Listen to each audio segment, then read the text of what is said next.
저는 이제 모태신앙이에요. 어떨 때는 이제 모태신앙이라고 하는 게 좀 극적인 어떤 반전이나든지 어떤 간증거리가 없다라고 하는 것 때문에 조금 불평이 있었던 시절도 있었지만, 시간이 지나 지금 보면 그게 얼마나 저에게 큰 자산이었는지 새삼 깨닫게 됩니다.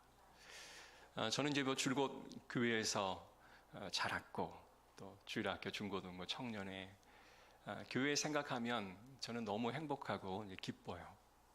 그래서 교회 선배지들도 우리를 참 믿음으로 잘 이끌어 주셨고, 또 친구들, 믿음의 동역자들도 너무 좋았고, 또 후배들을 우리가 이끌 때 또 너무 잘 따라와 주었고, 이게 하나님의 큰 은혜였다. 나 홀로 신앙생활을 하는 게 아니라 믿음의 형제와 자매들과 함께 무언가를 하나님 기뻐하시는 일들을 만들어가고 이뤄나간다. 이게 얼마나 기쁨이 되는지. 그래서는 이제 어릴 때부터 주의 길을 가겠다라고 작정했던 이유가, 저는 교회가 너무 좋았기 때문에, 교회가 너무 저는 편안한 휴식 공간이자 또한 안전한 공간이었고, 또한 사랑을 나눌 수 있는 공간이었고, 또 사람에 대해서 배우는 그런 공간이기도 했었습니다. 저는 교회가 나를 성장시켰다라고 생각하고, 지금 50의 중반이 된 지금도 교회는 나를 끊임없이 성장시켜주고 있다라는 생각을 갖습니다. 우리가 이제 전도를 하면서 우리가 믿지 않는 사람들을 우리가 복음 전도를 할 때, 어제도 우리 이제 장로님 전도하시는 모습을 옆에서 지켜보면서 복음 제시를 할 때에 많은 사람들이 나 교회를 한때는 다녔어요. 그런데 지금은 안 다녀요. 이렇게 이야기하는 사람들이 꽤 많습니다. 내 마음속에 예수님이 계시는데 뭐 굳이 교회를 나갈 필요가 있을까요? 이렇게 이야기하신 분들이 굉장히 많아요. 또 그 이야기에 좀 더 힘을 실어줄 수 있는 좀 진보적인 신학자들, 목회는 하지 않지만 신학을 하시는 그런 분들이 뭐 굳이 교회 나갈 필요 없다, 하나님과 1대1의 신앙생활을 잘하면 된다, 뭐 이런 식으로 말하시는 신학자들도 있기 때문에 성도들이 무엇이 옳고 그른지를 제대로 이해하지 못하고 그저 홀로 신앙생활을 해도 좋다라고 생각하는 것 같아 너무나 안타까운 상황들이 있다라는 것을 보게 됩니다. 저는 어렸을 때 교회에서 서로 떡을 떼고 서로 교제하고 또 서로 나누는 모습을 통해서, 야, 교회는 이런 곳이구나 라는 생각이 들었던 거예요. 사도행전 2장의 말씀 보면, 최초로 만들어진 예루살렘 교회에서 그들이 사도의 가르침을 받아 서로 떡을 떼고 오직 기도하기를 힘썼습니다. 그러자 기사와 표적이 교회 안에서 나타나기 시작했고, 모든 사람들은 물건을 서로 통용하고 자신의 재산과 소유를 팔아 각 사람들에게 나누는 일들이 일어났다는 거예요. 어렸을 때부터 그런 모습들을 교회에서 보고 듣고 또 목격했던 저로서는 이 교회가 얼마나 하나님의 놀라운 은혜의 처소인지 저는 뭐 의심할 여지가 없었던 것을 보게 됩니다. 여러분, 예수 믿는 사람들이 서로 물건을 서로 나누고 사랑하는 그런 모습 속에서 정말 많은 성도들이 하나님의 말씀의 은혜도 받지만, 이렇듯 믿음의 동역자를 통하여 많은 도전도 받기도 하고 많은 은혜를 받는 그러한 이유가 바로 교회에 있는 것을 보게 됩니다. 교회는 사랑의 관계이지요. 성도는 서로 관계를 맺고 있기 때문에 어느 한 성도가 교회를 떠나게 되면 그 성도를 지지하고 따랐던 수없이 많은 사람들이 가슴 아파하고 또한 상처를 받는 것이 보통 현상이지 않겠습니까? 여러분, 내가 교회에 머무는 것보다 교회를 떠나는 것이 낫겠다라고 생각하여 그 일들을 행동에 옮기지만, 나로 연관되었던 사람들의 무수히 많은 그 상처를 우리가 어떻게 다 처리를 해야 될지가 막막할 때가 많지요.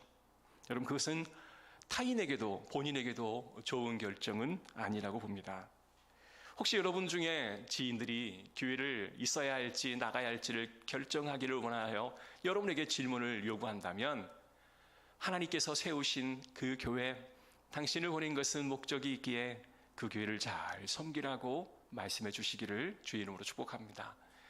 본인의 어떠한 심적인 안정과 행복을 위해 언제든지 옮겨도 된다라는 말씀은 결코 하지 않기를 주의 이름으로 축복합니다. 오늘 본문의 주인공은 사울 또한 사도 바울입니다. 이 바울이라고 하는 이름은 헬라식 그리스식의 이름이고요. 이 사울이라고 하는 이름은 히브리식의 이름이에요. 바울이라고 하는 이름을 가지고 설명한다면 이런 예수를 처음 믿었던 사람은 결코 아니었습니다. 아니요, 예수 그리스도를 믿는 사람을 잡아다가 가두는 아주 포악한 사람 중에 으뜸되어지는 사람이었죠. 다메섹에서 예수 믿는 사람들이 모여 공동체를 이루고자 한다라는 소식을 듣고 그는 공의회에 공문을 제공받아서 그 240km가 넘는 그 거리를 단숨에 달려갑니다. 말을 타고 가도 한 일주일 이상이 걸릴 법한 그 먼 거리를 이 사울이라고 하는 이 청년은 얼마나 열정이 남달랐기에 그들을 잡는데 자신의 모든 에너지를 다 쏟아붓는 그런 열정적인 사람이었던 거죠. 그런데 그 다메섹의 도상에서 부활하신 예수님을 빛 가운데 만나게 됩니다. 그리고 그는 하늘에서 들려진 음성을 듣습니다. 사울아, 사울아, 네가 어찌하여 나를 핍박하느냐. 근데 사울이 생각할 때 그는 예수님을 살아생전에 한 번도 만난 적도 없고 또 자신은 예수님을 물리적으로 핍박해 본 적도 없었습니다. 그가 핍박한 것은 예수 그리스도를 믿는 사람들, 즉 제자들을 핍박했지 예수님을 핍박해 본 적은 단 한 번도 없었던 거예요. 우리도 의아하죠. 예수님은 사울로부터 핍박을 받지 아니하였는데 왜 핍박한다라는 말씀을 하셨을까? 예수님께서는 그가 핍박했던 교회 그리고 그 교회 성도들과 예수님 자신을 동일시하고 있었던 것입니다. 그래서 성도를 핍박하는 것 자체가 예수 그리스도를 핍박한다라고 사울에게 정확히 이야기를 해주고 있는 것이었죠. 여러분, 여기서 우리는 교회가 얼마나 소중한 공동체인지를 우리는 절실히 깨달아야 할 것입니다. 교회를 대하는 태도는 우리가 그토록 사랑하시는 예수님을 대하는 태도와 동일해야 한다는 것입니다. 교회를 처음 오시거나 신앙생활을 꽤 오래 했던 분들의 가장 큰 목적은 어떻게 하면 나는 신앙생활을 잘 할 수 있을까였습니다. 어떻게 하면 주님과 좀 더 가까이 다가갈 수 있을까 이 주제였습니다. 그때 주님이 말씀하세요. 네가 주님께 더 가까이 다가가기를 원하느냐? 그러면 교회를 가까이 하라. 예수님께서는 승천하시면서 이 땅에 그의 몸을 남겨두셨다. 그러니 너희가 교회를 가까이 하게 되면 주님과 가까이 하게 되는 것이다 라고 가르쳐 주셨던 것이죠. 여러분, 내가 어떻게 하면 주님을 느낄 수 있을까? 주님을 어떻게 경험할 수 있을까? 내가 예수님을 정말 사랑한다면 그 사랑을 어떻게 표현할 수 있을까? 예수님을 잘 섬기고 싶어서 마리아처럼 옥합을 깨트려 주의 발에 붙기를 원한다라고 하는 그 감동을 어떻게 전할 수 있을까? 여러분, 이 주제에 여러분 교회를 섬기고 주님 사랑하듯 교회를 사랑하면 곧 주님을 사랑하는 것이라 믿으시기를 주의 이름으로 축복합니다. 그래서 교회에 대한 오해를 갖고 있었던 분들이 있다면 꼭 이렇게 말씀을 해 주시기를 부탁해요. 돌아가셨다가 사흘 만에 살아나신 예수님께서 제자를 만나십니다. 갈릴리 호수에 가서 물고기를 잡고 있는 그 제자들, 그리고 숲을 피워서 고기를 구우시고 식사를 제공하시는 주님, 그리고 나서 시몬에게 묻습니다. 시몬아, 네가 누구를 사랑하느냐? 그러니 시몬이 내가 주님을 사랑합니다. 제가 주님을 사랑하는 것을 주님도 아십니다. 그래, 주님을 사랑한다고 말하는 그 베드로에게 주님께서 하시는 말씀은 내 양을 먹이라, 내 양을 케어해달라라고 말씀하셔요. 그 말씀의 포인트는 교회를 사랑해달라. 네가 교회를 세우고 교회 안에 있는 성도들을 케어해달라라고 부탁하시는 말씀이었습니다. 우리는 주님을 사랑한다 하지만 교회를 사랑하지 않을 수 있습니다. 우리는 헌신하며 살겠다라고 하지만 정작 교회에서 하는 모든 일에 헌신하지 않을 수도 있습니다. 그래서 네가 나를 사랑하느냐라고 물으실 때 주님, 내가 주님을 정말 사랑합니다. 그러면 그 증거로 네가 양을 먹이고 네가 교회를 섬길 때에 네가 정말 나를 사랑하는 줄을 내가 깨달아 알겠다라고 주님께서 말씀하고 계시는 겁니다.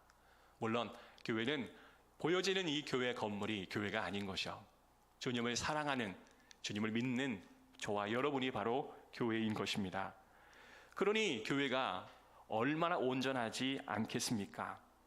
세상이 교회를 향하여 비난하고 손가락질을 하고 또한 목사들의 어떤 잘못된 비리들에 의해서 교회의 비판을 우리가 겸허히 수용해야 되겠죠. 그리고 교회 안에 성도들 간에 문제가 있는 것을 우리는 너무나 잘 알고 있습니다.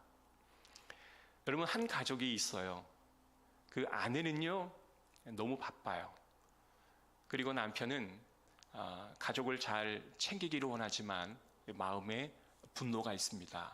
왜 분노가 있냐면 자기가 한 만큼 이게 뜻대로 잘 이루어지지 않기에 마음에 화가 있습니다. 그래서 그 화를 자주 노출하게 되죠.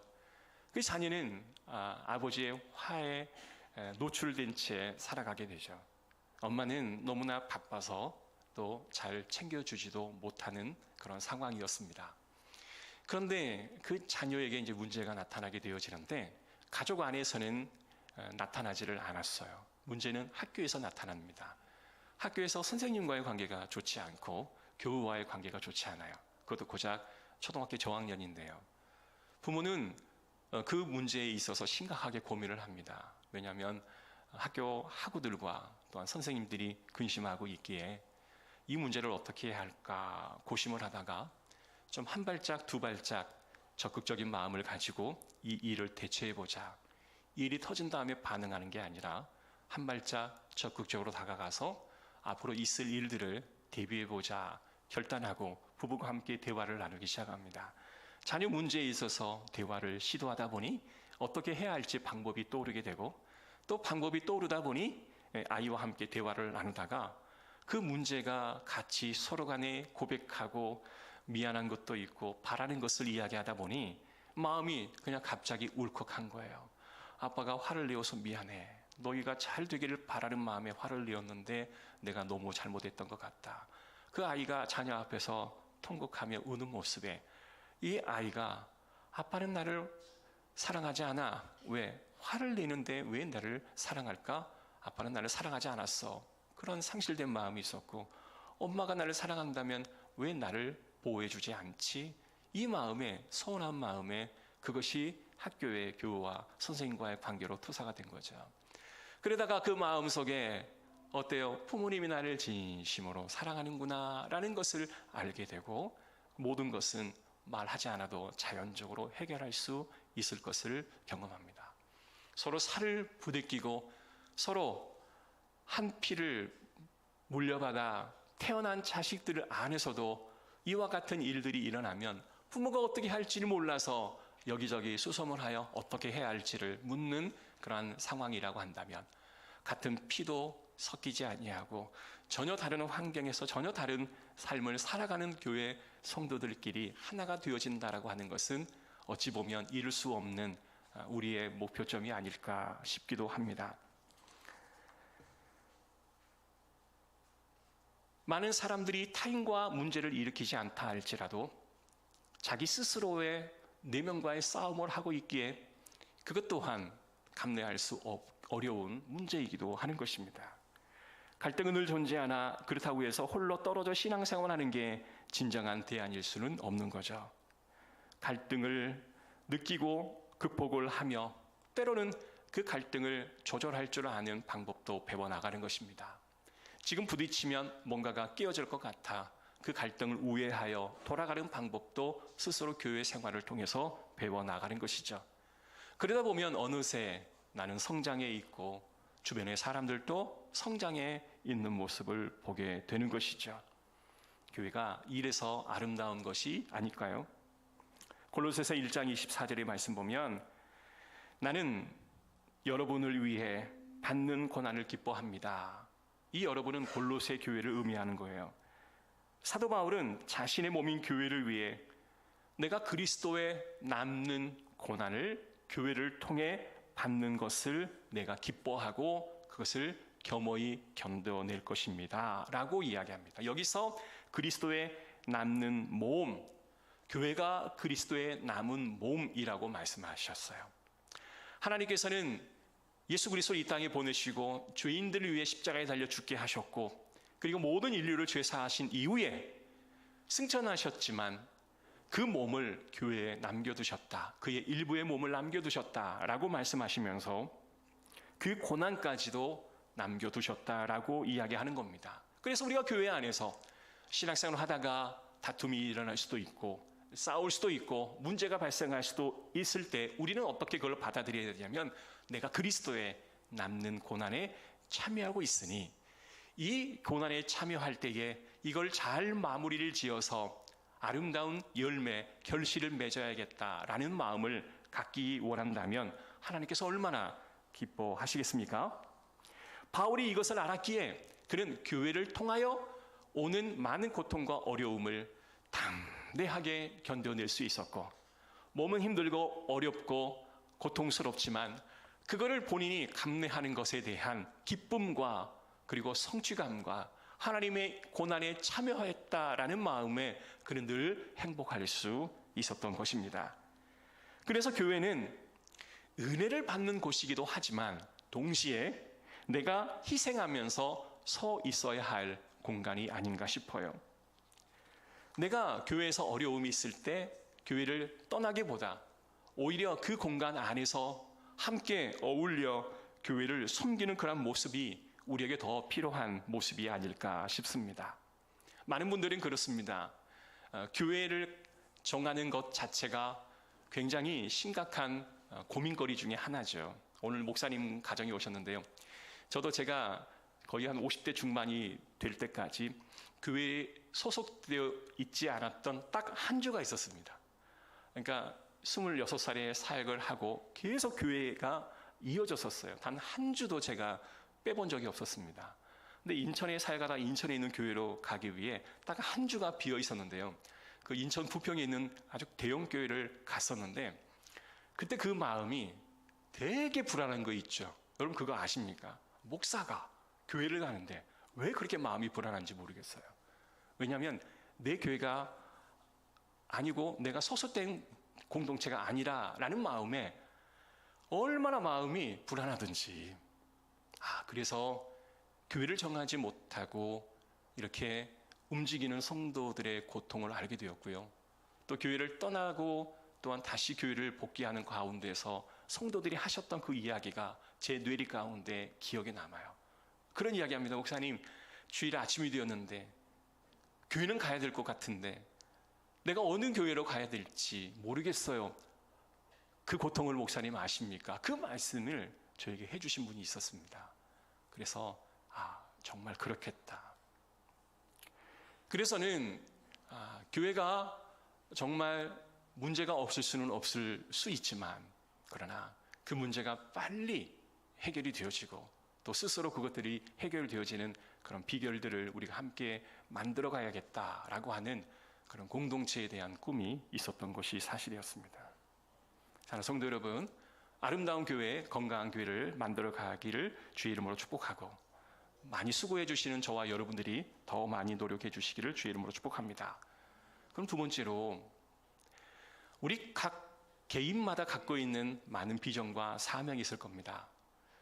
그 비전과 사명들을 우리는 구별해야 될 필요가 있습니다. 이게 정말 내가 원해서 하는 건지, 하나님께서 원해서 하는 건지를 구별할 필요가 반드시 있습니다. 그래서 어떠한 사역을 시작할 때 이 사역을 하나님이 원하시는 건지 아니면 내가 원하는 건지를 꼭 구별해 보시기를 주의 이름으로 권면합니다. 9장 6절에 보면 너는 일어나 시내로 들어가라. 네가 행할 것을 내게 이를 자가 있느니라 하시니, 자, 일어나서 성 안으로 들어가라. 네가 해야 할 일을 일러줄 사람이 있을 것이다 라는 말씀이에요. 자, 만약에 이 다메섹 도상에서 강렬한 예수 그리스도의 은혜의 음성을 듣던 사도 바울이었다면 그 즉시 너는 이방인의 사역을 하라, 너는 교회를 섬기라 이렇게 말씀을 해주셨다면 그의 사명은 정말 선명하게 뇌리에 박히지 않았겠습니까? 그리고 가슴으로 품지 않았겠습니까? 근데 하나님께서는, 주님께서는 의외로 네가 교회에 가봐라. 거기 보면 아나니아라고 하는 사람이 있으니 그가 너에게 사명을 일러줄 것이다 라고 이야기합니다. 왜 예수님께서는 사울을 통하여 교회를 통해 그 비전과 사명을 듣게 하셨는가? 다메섹에서 곧바로 그는 하나님을 만나고 사흘을 금식하고 기도합니다. 간절한 마음으로 기도합니다. 그때 말씀하시는 것이 더 드라마틱하고 더 강력한 파워가 있는 말씀이 아니겠습니까? 왜 아나니아라고 하는 사람을 통해서 그의 사명을 듣게 하셨을까? 여러분, 그것은 바로 하나님께서 그 사울이 교회를 통하여 하나님의 귀한 사역자로 서야 할 것들을 아셨기에 그 교회를 통한 구성원을 통해 그 사명을 일깨워 주기 위한 목적이었던 것입니다. 사랑하는 성도 여러분, 그래서 하나님께서는 그 교회 위에 하나님의 놀라운 비전들을 세워주시고 그 모든 비전과 사명이 함께 공유할 수 있도록 장을 열어놓으셨습니다. 여러분이 하기를 원하시는 사역이 있다면 교회와 함께 그 사역을 논의하시고 그 사역을 함께 하시기를 간절히 소원합니다. 그래서 그 비전이 교회와 함께 이루어질 때 그건 하나님이 기뻐하시는 사명이 되어지는 것입니다. 내 혼자 그것을 이루기는 너무 힘이 들어요. 목사 혼자도 이룰 수 없고 장로님 혼자도 이룰 수 없고 여러분 혼자서 그 모든 사역을 이룰 수 없습니다. 왜냐하면 사단은 모든 공중 권세를 자리 잡고 있는 그 상황에 모든 판들을 자기 중심으로 맞춰놨습니다. 자, 사명을 이루고 비전을 이룬다라고 하는 것은 사단이 맞춰놓은 모든 판들을 뒤엎는 그러한 작업이 필요한 거죠. 그래서 하나님께서는 한 사람의 힘보다 두세 사람의 힘, 공동체의 힘 함께 합심하여 그 일들을 감당하기를 원하셨던 것입니다. 그럴 때 음부의 권세가 어찌할 수 없는 모든 권세를 교회 위에 부어주셨기에 교회와 여러분의 비전과 사명을 합일할 때 하나님께서 놀라운 역사를 저와 여러분을 통해 이루어 주실 줄로 믿습니다. 아멘. 그래서 우리가 하여야 할 사역이 있다면 함께 믿음의 동역자들과 함께 나누시고 그 일들을 이루어 가시기를 주의 이름으로 축복합니다. 그래서 혹시나 우리 전도대상자들이 뭐 꼭 교회 가야 합니까? 그냥 1대1로 내가 TV 보고 유튜브 통해서 좋은 목사님 설교 듣고 제가 신앙생활 잘하고 있습니다. 걱정하지 마세요. 그렇게 말씀하신다면 그의 시각이 바뀌어질 수 있도록 여러분 성령님께 간구하시고 그의 견고한 것들이 끊어질 수 있도록 여러분 기도하시고 그리고 그에게 사랑으로 다가가시기를 주의 이름으로 축복합니다. 저는 전에도 말했지만 아동보호소에서 제가 봉사를 해봤기 때문에 아이들이 가정에서 자라지 아니하고 집단 수용시설에서 자라는 것의 피해를 저는 너무나 잘 알고 있습니다. 자녀는 가정에서 자라야 합니다. 부모와 아버지 어머니가 온전하지 않더라 할지라도 건강하지 않더라 할지라도 그 가정 안에서 배우기도 하고 또한 거부도 당해보고 때로는 훈계도 당해보고 또 자기를 실현하는 그런 기회를 통하여 그 아이는 성장하는 것입니다. 저와 여러분이 교회 안에 속해 있을 때에 하나님의 놀라운 은혜가 있죠. 그러나 전체의 집단 안에 들어갔다 할지라도 작은 소그룹 안에 들어가셔서 여러분 함께 교제를 나누셔야 합니다. 우리가 집단 안에 머물면 그저 집단에 있는 어린아이들이 그냥 집단 시설에 들어가서 생활하는 겁니다. 먹을 것도 풍부하고 또 받는 시설도 좋긴 하겠지만 그 안에 서로 부대끼며 울고 웃으며 서로 나누고 나누어 갖는 그런 역동적인 다이나믹은 일어나지를 않죠. 여러분, 그 안에 상처를 받게 되면 그걸 또 통하여 은혜도 받게 되고요, 성도의 소중함도 알게 되는 것입니다. 그래서 여러분, 주일학교, 찬양대 어느 소그룹이라도 꼭 들어가셔서 그 안에서 서로 나누시는 일들을 포기하지 않기를 주의 이름으로 축복합니다. 사랑하는 성도 여러분, 교회가 어려움이 있다면 그 어려움을 수발되는 그런 여러분이 되시기를 주의 이름으로 축복합니다. 몸이 아픈 우리 부모님이 있다고 해서 그 부부의 관계를, 또한 부모의 관계를 끊지는 않지 않습니까? 내 아내가 뭔가 심각한 질병이 있다고 해서 그 아내와 이혼하지는 않지 않습니까? 우리의 자녀가 공부 잘 안 되고 문제 일으킨다고 해서 그 자녀, 내 자녀 아니다 호적해서 파지는 않지 않습니까? 교회도 마찬가지입니다. 문제가 있지만, 어려움이 있지만 그렇다고 해서 그 교회를 내버리지는 않는 것처럼 여러분, 교회를 수발되는